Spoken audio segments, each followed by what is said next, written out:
इलेक्शनच्या अनुषंगाने जी काल state election कमिशनने जे इलेक्शन शेड्यूल डिक्लेअर केलेलं आहे त्याच्या अनुषंगाने एक प्रेस जी आहे माहिती देण्यासाठी म्हणून आयोजित केलेली आहे. तर त्या प्रेस कॉन्फरन्सला आम्ही सर्व जे आपले हे आहेत स्वागत करतो.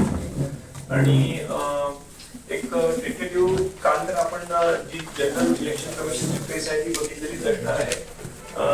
तर त्याचं शेड्यूल जे आहे ते मी आता नंतरही आपल्याला एकदा हे आहे आपल्याला माहितीच आहे. नागपूर महानगरपालिकेच्या अनुषंगाने जे स्पेसिफिक जे आहे या संदर्भात त्याची माहिती आहे ती यासाठी आपण जी आहे ती प्रेस केलेली आहे. तर सर्वप्रथम जसं काल आपला मनपाचा सार्वत्रिक निवडणुकीचा कार्यक्रम जाहीर झाला आणि त्या कार्यक्रम जाहीर झाल्यानंतर जी आदर्श आचारसंहिता जी आहे ती लागू झालेली आहे. तर ती 15 डिसेंबर 2025 पासून जी आहे ती लागू झालेली आहे आणि ती इलेक्शनचा जो रिझल्ट आहे त्याच्यापर्यंत ती आयोगाच्या सूचनेनुसार असणार आहे. आपल्याकडे एकूण 38 प्रभाग जे आहेत नागपूर महानगरपालिकेमध्ये त्यात 151 सदस्यांसाठी जी निवडणूक आहे ती घेतली जाणार आहे निवडणुकीच्या दिवशी. एकूण आपले ते जे प्रभाग आहेत त्यांना 10 झोन मध्ये आपण डिवाइड केलेलं आहे आणि त्याच्या झोनचे जे आहेत प्रत्येक झोनला आपण एक रिटर्निंग ऑफिसर जो डेप्युटी कलेक्टर दर्जाचे अधिकारी असणार आहे त्याच्या आम्हाला विभागीय आयुक्तांकडनं नावं मिळाली आणि त्यांच्या आम्ही ऑर्डर इश्यू केलेले आहेत. त्याचं फर्दर नोटिफिकेशन सुद्धा होईल. आणि 3 ARO एक तहसीलदार दर्जाचे ARO असतील आणि दुसरे जे आहेत ते ARO 1 असतील. ARO 2 जे आहे तिथे झोन ऑफिसर असतील आणि ARO 3 जे आहे तिथे एक्झिक्युटिव्ह इंजिनियर असतील. तर हे प्रत्येक झोन मध्ये जे येणारे प्रभाग आहे त्याच्यासाठी ही एक यंत्रणा असणार आहे. 1 RO आणि 3 ARO आणि त्यांच्या याच्यामध्ये म्हणजे they will conduct the elections in respective zones. अंतिम मतदार यादी जी आहे ती आपल्याकडे आपण काल पब्लिश केलेली आहे. त्याच्या संदर्भामध्ये प्रेस नोंदही दिलेली होती जी आयोगाची आपल्याला डेडलाईन होती 15/12/2025 ला. त्याच्यानुसार आपण ती यादी जी आहे ती पब्लिश केलेली आहे. त्याच्यामध्ये साधारणतः एकूण मतदार जे आहेत आपल्याकडे 24,83,112 एवढे मतदार आहेत. पुरुष मतदार 12,26,690 आणि स्त्री मतदार 12,56,166 आणि इतर मध्ये 256 मतदार आहेत. तसे एकूण 24,83,112 मतदार आहेत. हे आपल्याला जी पेज नोट दिलेली आहे शेअर केली त्याच्यामध्ये ऑलरेडी माहिती आहे. मतदान केंद्राची संख्या जर आपण बघितली तर साधारणतः 3,000 ते 31च्या दरम्यान जे आहे ते मतदान केंद्र आपल्याकडे असणार आहे. आयोगाच्या ज्या सूचना आहेत की 4 सदस्यीय प्रभाग आहेत त्याच्यामध्ये साधारणतः 800 ते 900 जे आहे एक रफली त्यांनी आपल्याला दिलेला अंदाज हे करण्यासाठी की एक मतदार असतील असं एक मतदान केंद्र असावं. तर त्याच्यानुसार जर आपली मतदारांची संख्या बघितली तर साधारणतः 3,000 ते 3100 पर्यंत आहे. काही ठिकाणी आपण कमी पण मतदार जोडतो कारण की तिथे जॉग्राफिकल एक्सपान्स वगैरे जो आहे तोही आपल्याला कन्सिडर करावा लागतो कारण त्याच्या संदर्भात आयोगाची सूचना आहे की काही ठराविक अंतराच्या पलीकडे जाण्याची गरज नाही पडली पाहिजे म्हणून. तर ते कन्सिडर करून आपल्याला होईल आणि त्याची मला 22 तारखेला आपली 20 तारखेला जे आहे मतदान केंद्राची यादी जी आहे ती आपली येणार आहे. याच्यासाठी स्टेट इलेक्शन कमिशन कडे म्हणजे जिथे महानगरपालिका क्षेत्रामध्ये आता जी आपली आचारसंहिता आहे ती महानगरपालिका क्षेत्रापुरता आहे आणि इलेक्शन कंडक्ट करण्यासाठी आता जो स्टाफ असतो इलेक्शन डिक्लेअर झाल्यापासून तो आयोगाकडे डेप्युटेशनवर आहे असं मानलं जातं आणि त्या अनुषंगाने आयोगाने आयुक्तांना जे अधिकार दिले आहेत त्याचा DO आमचा रोल असतो बेसिकली की इलेक्शन कंडक्ट करण्यासाठी मॅन पॉवर मशिनरी जे इतर साधन सुविधा असतात त्या प्रोव्हाइड करणं हा जो रोल असतो तो महापालिका आयुक्त करतात आणि त्याच्या अंतर्गत आपण वेगवेगळे जे कर्मचारी आहेत महानगरपालिकेचे इलेक्शन कंडक्ट करण्यासाठी तर ते आपण आपल्याकडनं नियुक्त केले जातील आणि ते झोनवर आपली जी टीम्स आहेत त्याच्यामध्ये त्यांचं प्रॉपर ट्रेनिंग घेणं पुढचे EVMच्या बाबतीमध्ये प्रिपरेशन आणि या सगळ्या प्रक्रिया ज्या आहेत त्या चालतील. आपल्याकडे आपण स्ट्रॉंग रूम्स ज्या आहेत त्याही आपल्या काही ठिकाणी ज्या काहीच्या झोनच्या आहेत त्या टेंटेटिव्हली आयडेंटिफाय केलेल्या आहेत. त्यांचं फर्दर नोटिफिकेशन जे आहे ते प्रॉपर आपलं जेव्हा इलेक्शन नोटिफिकेशन मध्ये आहे तेव्हा आपण ते नमूद करू.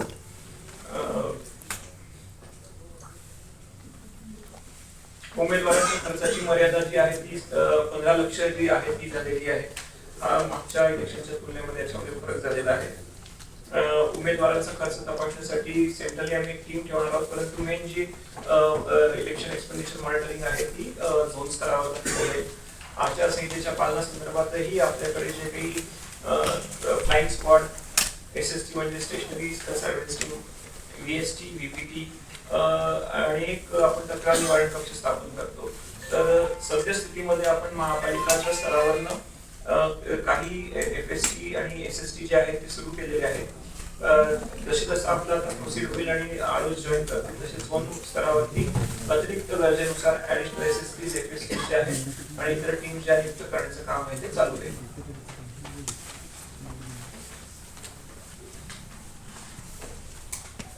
इलेक्शन शेड्यूल मला वाटतं पुन्हा आपल्याला त्याच्या संदर्भात माहिती द्यायची गरज नाही, कारण की काल आपण सगळ्यांनी बघितलेलं आहे ते.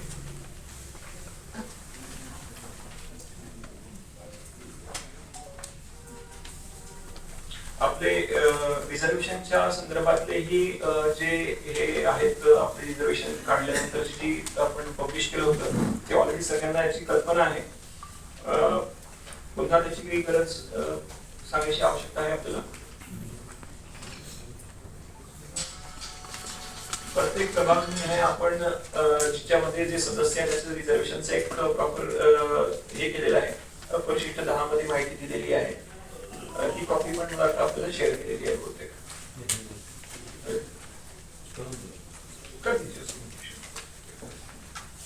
डिपार्टमेंटला काही माहिती द्यायची आहे. सर, ये 54% जो अपना रिजर्वेशन हुआ है उसको लेके कोर्ट के जो डायरेक्शन है उसमें क्या स्पेसिफाइड किया है, उसको लेके बड़ा संभ्रम की स्थिति है कि कैसा होगा, आगे कैसी चीजें होगी. आणि या संदर्भामध्ये काल राज्य निवडणूक आयोगाने बोलताना न्यायालयाच्या निर्णयाच्या अधीन राहून असा शब्द प्रयोग नाही, न्यायालयाच्या निर्णयाच्या अधीन राहून संदर्भातच सुप्रीम कोर्टाने त्यांना सांगितलेलं आहे पुढची हेडिंग आहे आणि इलेक्शन पुढे करावे याच्यासाठी सुप्रीम कोर्टाने जे सांगितलं होते की आमच्या निर्णयाच्या अधीन राहून हे इलेक्शन्स असतील. या संदर्भामध्ये स्टेट इलेक्शन कमिशन कडून आम्हाला कोणत्याही वेगळ्या सूचना आलेल्या नाही. जे आम्ही रिझर्वेशन्स मंजूर केले होते ते आयोगाच्या मान्यतेनेच आपण फायनल केलेले आहेत आणि त्याच्यानुसारच निवडणुका सध्या पुढे जाण्यासंदर्भामध्ये आयोगाच्या आम्हाला सूचना आहेत. सर, आपण जे आरक्षण काढलेले आहे त्याच्यात काही डिस्क्रिपन्सीज आहेत असं वाटतंय की प्राथमिक एक उदाहरण आहे तर जर 50% ओपन पाहिजे तर मग 75 असायला पाहिजे, पण तेवढं नाही आहे. नाही, आपल्याकडे जर बघितलं तर आपल्या महानगरपालिकेमध्ये 50% आरक्षण जे आहे ते क्रॉस झालेलं आहे, परंतु तरी सुद्धा आयोगाकडनं आपल्या संदर्भामध्ये वेगळ्या कोणत्याच सूचना आलेल्या नाहीये. जे काही इलेक्शन होणार आहेत तसे ते सुप्रीम कोर्टच्या डिसिजनच्या अधीनच राहून होणार आहे. तर त्यात आयोगच जे काही भूमिका घेणार आहे की ते त्यांच्या स्तरावर आम्हाला जशा इन्स्ट्रक्शन्स पास होतील तसं केलं जाईल. पण सद्यस्थितीमध्ये नागपूर महानगरपालिका किंवा इव्हन मला वाटतं चंद्रपूरमध्ये पण जी स्थिती आहे, पण त्यांना इलेक्शन्स घेण्यासंदर्भामध्ये किंवा रिझर्वेशन बदलण्यामध्ये कोणत्याही असे काही सूचना आयोगाकडून प्राप्त नाही. जोपर्यंत आयोगाकडनं आपल्याला सूचना येत नाही तोपर्यंत केलेलं आरक्षण बदलणार नाही. या संदर्भामध्ये डायरेक्टली महानगरपालिका पार्टी नाही, आयोगाच्या संदर्भात चाललेली आहे आणि आयोग तिथे त्यांची बाजू मांडते आहे. तर याच्यात जर काही चेंज ऑफ पॉलिसी किंवा काही डिसिजन घ्यायचा असेल तर आयोग त्या पद्धतीने आम्हाला कम्युनिकेट करेल आणि त्याच्यानुसार आम्ही मग पुढे प्रोसीड करू. तर एक मतदार सूची जी आहे त्या संदर्भात अजूनही समजा प्रारूप मतदार सूची तुम्ही जे प्रकाशित केलेली आहे आणि आता जे अंतिम केलेली आहे त्याच्यामध्ये आकड्यांमध्ये बदल आहे. म्हणजे 637 हा आकडा वाढलेला दिसतो. काही प्रमाणामध्ये प्रारूप यादीमध्ये काही मतदार जे आहेत ते मिसिंग दिसत होते, तर त्याचं जेव्हा आपल्याला लक्षात आलं की ते काही मिसिंग मतदार आहेत तर ते आपण आता ऍड करून जी आता ही तयार केलेली लिस्ट आहे ती फायनल आणि प्रॉपर लिस्ट आहे. म्हणजे आता या प्रत्येक मतदाराची तिच्यामध्ये आपण जोडणी केलेली आहे. विधानसभेच्या ज्या लिस्ट होत्या 1 जुलै 2025 चा जो कट ऑफ डेट आहे त्याच्यानुसार ज्या काही विधानसभेच्या मतदार याद्या होत्या त्याच्यानुसार आता प्रत्येक मतदार हा आपण जोडलेला आहे आणि तो प्रत्येक प्रभागामध्ये म्हणजे ज्या ज्या वेगवेगळ्या प्रभागामध्ये करणं अपेक्षित आहे त्यांची त्याच्यात इन्क्लूड केले. म्हणजे असं म्हणता येईल 2024च्या विधानसभेच्या निवडणुकांमध्ये ज्यांनी मतदान केलं त्यांना या इलेक्शन मध्ये मतदान म्हणजे त्याच्यामध्ये बघा त्या त्या इलेक्शन नंतर जे मतदार यादीमध्ये काही अपडेशन झालेले असतील ते रिफ्लेक्ट होत असतात. तर तशी जी आयोगाने जी लिस्ट आहे ती 1 जुलै 2025 पर्यंतची जी लिस्ट होती अपडेटेड ती कन्सिडर करून पुढच्या आपल्याला महानगरपालिकेच्या निवडणुकीची आपण मतदार यादी तयार केलेली आहे. तर तोपर्यंतचे जे काही चेंजेस आहेत किंवा इन्क्लुजन्स आहेत, काही डिलिशन झाले असतील कदाचित मध्ये, तर ते सगळे त्याच्यामध्ये रिफ्लेक्ट होतात आहे. कितने एडिशन हुए इसमें अभी? नहीं, वो देखिए आप बेसिकली हमारा जो काम होता है महानगरपालिका है, स्टेट इलेक्शन कमीशन क्या करता है कि मतदार यादी जो ईसीआई बनाती है विधानसभा में, तो एक रेवेन्यू मशीनरी ही वो मतदार यादी तैयार करती है. वो एक कट ऑफ मेंशन करके उसको हम अडॉप्ट करते हैं, उसी यादी को अडॉप्ट करते हैं स्टेट इलेक्शन कमीशन. और उस हमारा काम सिर्फ होता है कि उसको अलग अलग प्रभाग में उसको डिवीजन करना. मतदार यादी में कुछ एडिशन करना, डिलीशन करना ये महानगरपालिका का काम ही नहीं है, वो जो है रेवेन्यू मशीनरी करती है. तो सूची में जो भी गड़बड़ी हुई होगी उधर से हो गया नहीं, गड़बड़ी है ऐसे आप बोलना नहीं, नामों में देखिए गड़बड़ी, ये तो बड़ा जेनेरिक स्टेटमेंट है. नामों में ऐसे जो मतदार यादी है वो अभी रेवेन्यू डिपार्टमेंट ने फाइनल की है. वो ईसीआई की जो विधानसभा में कॉमन मतदार यादी चलती है, वहाँ पे जो भी ये है मतदार इंक्लूड हुए हैं, डिलीट हुए क्या है, तो वो हमने सिर्फ अडॉप्ट किए हैं. महानगरपालिका के स्तर पे अगर बाद में भी कोई हमें ऐसे कोई कंप्लेंट आती है तो we are not the competent authority, उस पे हम कोई डिसीजन नहीं ले पाएंगे. सर, निवडणूक आयोगाने काल जे सांगताना एक स्पष्ट केलं की 1 जुलै 2025 पासूनची यादी आपण ऍक्सेप्ट केली, पण त्याच्यामध्ये समजा काही चेंजेस असतील, दुबार नावं असतील, तर ते प्रभागनिहाय लोकल अपडेट करू शकतात. दुबारच्या बाबतीमध्ये आयोगाने हे घेतलेलं आहे की काही जे वाटतात की संभाव्य दुबार आहे, ज्यांची नावं काही प्रमाणात जुळतात आणि ते दुबार असू शकतात, अशी एक स्वतंत्रपणे यादी आम्हाला दिलेली आहे. त्याचं व्हेरिफिकेशनचं काम जे आहे ते आमच्याकडे चाललेलं आहे. त्याच्यामध्ये क्लिअर आयोगाच्या सूचना आहेत की त्याचे फोटो आपण चेक करून किंवा प्रायमरी पडताळणी करून झोन स्तरावर सुद्धा आणि इव्हन आम्ही आमच्या हेडक्वार्टरवर पण पॉसिबल आहे त्या पद्धतीने पडताळणी करतो. ती पडताळणी करून जर ते ऍक्च्युअली दुबार निघाले तर काय प्रोसिजर करायची, आणि जर आपण ते प्रोसिजर हे बघा, कारण की कोणत्याही मतदाराला आपण दुबार जेव्हा म्हणतो तेव्हा एका नावाला आपण मतदान करू देणार नाही अशी हे असते. तर ते करत असताना आपल्याला पूर्ण व्हेरिफिकेशन घेऊन त्याच्याकडनं कन्सेंट घेऊनच पुढची प्रोसेस करणं अपेक्षित असतं. तर या पद्धतीने व्हेरिफिकेशन कम्प्लीट होऊन जे येतील त्याच्यामध्ये त्यांचं आयोगाने सांगितल्याप्रमाणे आपण कन्सेंट फॉर्म करून एका त्याला मतदार केंद्राशी निगडीत ठेवू, दुसऱ्या मतदार केंद्रावर त्यांना वोटिंग अलाउड नसणार आहे. परंतु असं व्हेरिफिकेशन जिथे होऊ शकत नाही, फील्डवर जाऊन ते काही मतदार उपस्थित नसतात, अशा विचारामध्ये आपण त्यांना जे आयोगाकडनं आलेली यादी आहे त्याच्यामध्ये त्यांना संभाव्य दुबार जे आहे ते शिक्का मारतो आणि त्याची एक कार्यपद्धती दिली आहे की असे मतदार जर मतदान केंद्रामध्ये आले तर कशा पद्धतीने त्यांच्याकडनं मतदान करून घ्यायचं. याच्याबद्दल आयोगाच्या अतिशय क्लिअर सूचना आम्हाला प्राप्त झालेल्या आहेत. त्याची पडताळणी करून पुढचं काम जे करायचं आहे ते आमच्याकडे चाललेलं आहे. आयोगाने याच्या संदर्भामध्ये 22 डिसेंबर पर्यंतची कारवाई जी आहे ती संपण्यासाठी सांगितलेली आहे. दुबार मतदान मिले हैं, एक स्क्रूटनी चल रही है नागपुर महानगरपालिका द्वारा, कितने दुबार मतदाता मिले हैं? स्क्रूटनी तो वो एक हम चल रही है, लेकिन तो हमें डेटा आयोग से आया हुआ है 95,000 का डेटा है, बट वो उसको अब 2 में डिवाइड, यानी अगर ये करें तो उतने इंडिविजुअल नहीं है 95,000, those many entries are present. तो उसको हम वेरिफिकेशन करने के बाद जितने अभी ध्यान में आते हैं उतने ही आप उसको हम बोल सकते हैं कि वो दुबार रहेंगे. दुबार काही असतील. किती झालेली आहे, काय आकडेवारी आहे का? आता झोनला आम्ही पाठवलेले आहे. आमच्या स्तरावरून पण आम्ही काही 35-36 जागांचे फोटो मॅच करून भेटले आहेत. तर बघा, आम्हाला जी यादी प्राप्त झाली त्याच्यामध्ये फोटोज प्रोव्हाइड केले गेले नव्हते. तर ते व्हेरिफिकेशन करत असताना आम्ही जनरल मतदार यादीचे फोटोज त्याच्यातले चेक करत होतो. ते दोघी नावं आणि फोटोज ते चेक करून जे आम्हाला वाटत आहे की फोटो मॅच होऊन राहिलेले आहेत त्यांना स्पेसिफिकली आम्ही खाली पाठवतोय की यांचं फुल व्हेरिफिकेशन. वो यादी हम जैसे जैसे हमारा वेरिफिकेशन हमारे लेवल पे खत्म हो रहा है वो नीचे भी भेज रहे हैं, और साथ ही साथ वो पूरा डेटा भी हमने नीचे दिया है कि उनके प्रिलिमिनरी वेरिफिकेशन नीचे करनी है वो जोन पे भी करेगा. और देखिए कि जैसे मैंने आपको बताया कि इसमें अगर आपको क्लियरली हो गया कि कोई दुबार है, उसका हमने फॉर्म ले लिया, उसको हमने दिखा दी कि आपकी 2 एंट्री है, 3 एंट्री है, जो तो उसका हम फॉर्म लेंगे कि आपको कहाँ पे वोटिंग करनी है और बाकी जगह पे उसका नाम ब्लॉक किया जाए. लेकिन जहाँ पे ऐसा वेरिफिकेशन नहीं हो पाएगा उनसे हम उनका कंसेंट फॉर्म नहीं आएगा, क्योंकि कई बार एड्रेसेस भी जो होते हैं कि एकदम आप सबको अप्रोच नहीं कर सकते हैं, तो लेकिन ऐसे केस में कोई दोबारा वोटिंग ना हो इसलिए उसको संभावित दोबारा करके डिमांडेड किया जाता है। वो मतदान केंद्र में आने के बाद उनकी तरफ से हम एफिडेविट लेते हैं, मेल पत्र लेके आगे प्रोसेस होती है। ये आप देखिए ये प्रोसेस पहले भी हुई है, यानी आप एएसडी यादी बोलते थे हम, एब्सेंट शिफ्टेड डेड वोटर्स की जो यादी बोलते थे अलग से यादी बनाई जाती थी पहले विधानसभा चुनाव में। तो कुछ एक जिनका वेरिफिकेशन या जिनका कंसेंट हमको नहीं मिलेगा इसके लिए, तो उनके लिए सेम हम संभावित दोबारा करके उसको मार्क करेंगे। सर इसमें चुनाव प्रिकॉशन जो लेनी है वो अपनी तरफ से मिली जाए। सर हे तुम्ही राजकीय पक्षांना मग सचित्र मध्य राज्य किंवा देऊन राहिले जेणेकरून ते पण व्हेरीफाय करू शकतील, तुम्ही सचित्र मध्ये अजून दिलेले नाही म्हणजे नाही आपल्या केव्हापर्यंत हे होणार आहे?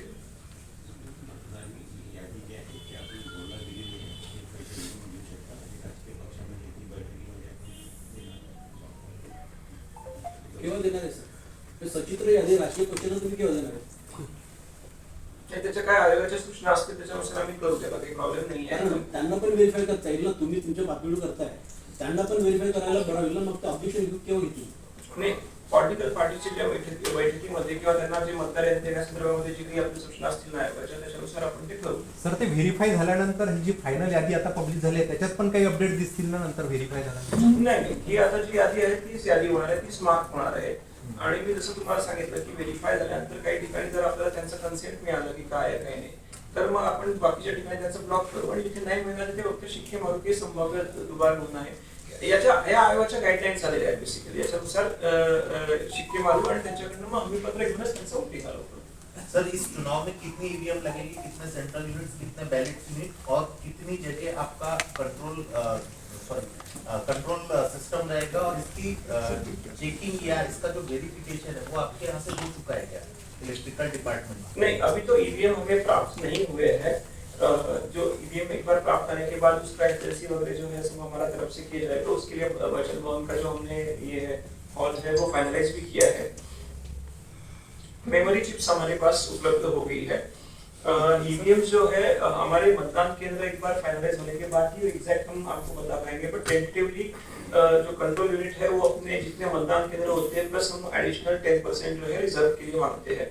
और ballot unit considering 4 members in तो हमारा अनुमान है कि अराउंड 3 बैलेट यूनिट जो है हर एक पोलिंग स्टेशन में लगेंगे। तो उस हिसाब से अगर देखे जाएंगे तो अराउंड 10,000 के आसपास बैलेट यूनिट्स एक्चुअल यूज के लिए आएंगे और प्लस 10% रिजर्व हमारे पास रहेगा। सध्या हेडक्वार्टर स्तरावरती नियुक्त करतोय, जर आम्हाला कोणती अशी तक्रार प्राप्त झाली तर त्या काउंटर लॉक ज्या उपलब्ध असतील त्या जाऊन तिथे त्याचं उचित जी कारवाई आहे त्याच्या संदर्भात ती करतील। पण ही सिस्टीम आता जस्ट सुरू केली आहे, परंतु हे ऍक्च्युअली लागणार आहे जेव्हा आपले जे सगळे आरओज वगैरे जे आहे ते फक्त चार्ज घेऊन तिथे गरजेनुसार जे आपल्याला आवश्यकता आहे मग ती फ्लाइंग स्क्वॉड्स तिथे नियुक्त करतील, एसएसटी नियुक्त करतील। तर ही जैसे जैसे आता चुनाव आपका पूरे आगे जाते जाएगा उसी तरह इसमें फिर ये होगी number of FSc will increase, SST wise also increase. Sir यावेळेस ज्येष्ठ नागरिक एक मिनिट नंबर जारी करेगी क्या आचार संहिता के उल्लंघन के मामले अगर किसी आम जनता से कोई हमको लेना है, कंप्लेंट लेना है, उसके लिए कोई टोल फ्री नंबर वगैरह आपने अभी बनाया है क्या? नहीं, अभी जैसे ये सी विजिल का एक ये है, अगर एप्लीकेशन वो लागू करना है तो सी विजिल के थ्रू आप अपनी तकरार दे सकते हैं। टोल फ्री कुछ नंबर है क्या आपने इसके लिए? हाँ, नियंत्रण कक्ष पर खोला है, उसमें ऑनलाइन नंबर दिया है लैंडलाइन, और नियंत्रण कक्ष हर एक जोन में भी रहेगा। तो आचार संहिता का जैसे सेंट्रल एक कक्ष रहेगा उस तरह हर एक जोन में भी एक नियंत्रण कक्ष रहने वाला है। तो वहाँ पे भी अगर कोई तकरार आती तो उसको भी डील किया जाएगा, उसके नंबर से हम कोशिश करेंगे। सर ज्येष्ठ नागरिक आणि तुझे नंबर आणले असतील तर ते दिव्यांग, सर पाठवा। यावेळेस ज्येष्ठ नागरिक आणि दिव्यांगांच्या घरी जाऊन मतदान घेतलं नाही ना? याच्या संदर्भामध्ये आयोगाच्या अशा वेगळ्या काही सूचना प्राप्त नाहीये की जसं जे ज्येष्ठ नागरिकांच्या जे 80+ वयाचे त्यांच्या ठिकाणी घरी जाऊन त्यांचं जे मतदान होतं त्या संदर्भामध्ये आयोगाच्या सूचना कुठे प्राप्त नाहीये। त्यांना बूथवर अजून यावेळेस जस्ट सुरुवात आहे बेसिकली, अजून काही भविष्यामध्ये आयोगाच्या सूचना येऊ पण शकतात, तर त्याच्यामुळे एकदम आपल्याला जम्प करणं योग्य होणार नाही कोणत्या इच्छावरती, कारण जस्ट काल इलेक्शन डिक्लेअर झालेले आहेत। आता आयोगही फ्रिक्वेंटली आम्हाला काही ना काही सूचना निर्गमित करेल। तर उमेदवारांना लागणारे जे काही आवश्यक कागदपत्र आहेत, जसं फॉर्म नंबर 15 आहे, झोनवाईज अवेलेबल करून देणार आहात का? त्याची माहिती पुस्तिका जी आहे ती आपण तयार करणार आहोत आणि ती सर्व झोनला अवेलेबल करून देऊ. नागरीय प्रमाणपत्र आहे मात्र आम्ही सेंट्रल ठेवतोय, कारण की वेगवेगळ्या ठिकाणी जर प्रॉपर्टी असेल तर त्यासाठी भटकायला लागू नये याच्यासाठी सेंट्रल टीम एक जी आहे ती नागरीय प्रमाणपत्रासाठी असणार आहे. आणि विविध परवानग्यांच्या बाबतीमध्ये सुद्धा आपल्याकडे पण एक परवानगी देण्याचा कक्ष असेल आणि झोन स्तरावरही असणार आहे. काही परवानग्या ज्या आहेत त्या हेडक्वार्टर मध्ये इश्यू करायला लागतात, काही परवानग्या लोकल स्तरावर मिळून जातात. तर त्याच्यासाठी वन विंडो सिस्टीम जी आहे ती आपण एस्टॅब्लिश करणार आहोत. पोलीस विभागाचे कर्मचारी सुद्धा त्याच्यामध्ये आम्ही नियुक्त करू, जे कन्सर्न डिपार्टमेंटचे लोक असतील ते. तर ते झोनवर पण बसतील आणि हेडक्वार्टरमध्येही असतील.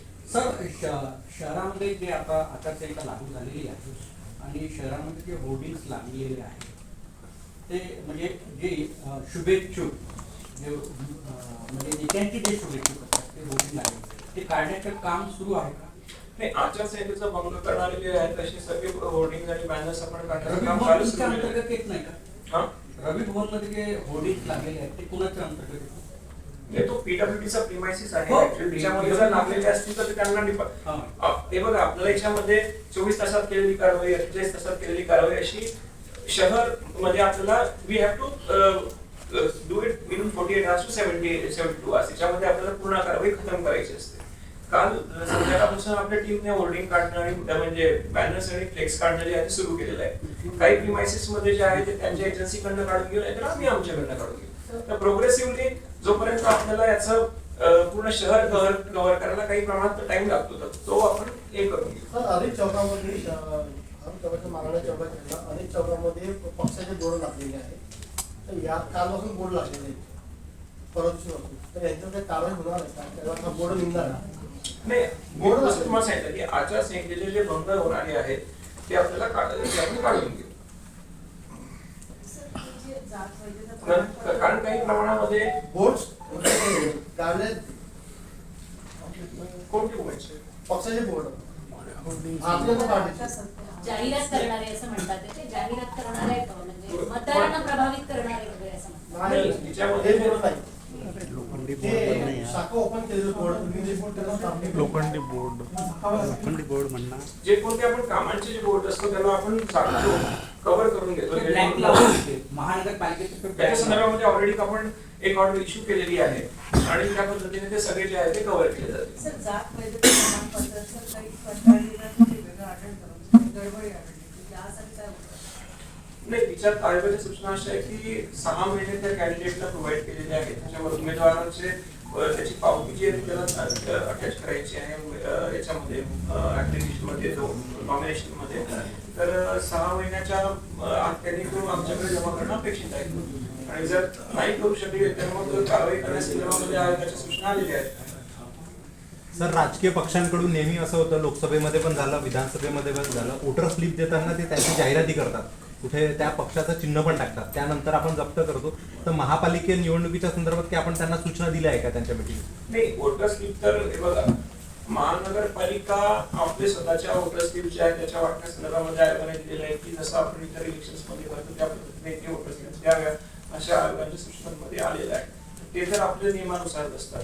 काही पक्षाच्या मार्फत जर काही वाटप होत असेल तर त्या संदर्भामध्ये एक तर ती बाब खर्चामध्ये जाईल किंवा जर ते अनुज्ञा नसेल तर त्याच्यामध्ये मग व्हायोलेशन असेल तर त्याला थांबवलं जाईल.